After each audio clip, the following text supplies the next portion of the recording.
तर्फे SP साहेबांना निवेदन द्यायला आलो. पहिला आम्ही कलेक्टर साहेब मॅडमला निवेदन दिले, राज्य उत्पन्न शुल्कचे SP त्यांना निवेदन दिले. तर निवेदनाचं स्वरूप असं आहे की लातूर शहराच्या लगत जिल्ह्यात जी धाबे आहेत आणि जे अवैध धंदे चालू आहेत ते धंदे बंद करण्यात यावे.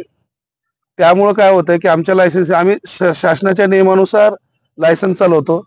गव्हर्नमेंटला वर्षाला वेळोवेळी टॅक्स भरतो. सेल टॅक्स आम्ही भरतो, इन्कम टॅक्स आम्ही भरतो, वार्षिक फीस आम्ही भरतो. आणि हा MRP चा प्रकार जो आता वाढलाय त्याच्यामुळे जे आमचे धंदे बंद झालेत आणि धाब्याचे धंदे एकदम सुंदर चालू आहेत.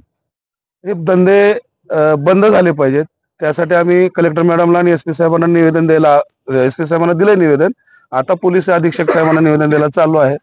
काय होतंय की धाब्यावर कुणाचे उपकार आहेत, धाब्यावाल्यांना कुणाचे उपकार चालू आहेत, जे खुलेआम दारू पिण्याचं चालू आहे, विक्री चालू आहे. विशेषतः त्या धाब्यावर माल मिळतो बगर लायसन्सचा आणि बाहेर राज्यातला माल आपल्या राज्यात कुणाच्या उपकारानं चालू आहे. यासाठी आम्ही निवेदन द्यायला आलो आहे. म्हणजे असं म्हणणं आहे थोडक्यात किंवा बारवाल्यांना उपाशी आणि धाबेवाल्यांना तुपाशी. हो बरोबर आहे, तसंच चालू आहे. आम्ही बारचे समजे नियम पाळायचे, शासनाला टॅक्स आम्ही भरायचा आणि ह्यांनी बगर परवाना दारू विक्री करायची. मस्त मजेत आहे. आम्हाला 11ला दुकान बंद करायला लावायचे, यांचे 1-1 वाजेपर्यंत धाबे चालतात. दारू मिळते 1-1 वाजेपर्यंत यांच्या धाब्यावर. कुणाचे उपकार चालू आहे तिथं? धाबे असे कोणते धाबे आहेत की मोठे म्हणजे नाव नाही, असं नाव तर तुम्हाला माहितीच आहे, म्हणजे मी सांगायची गरज नाही.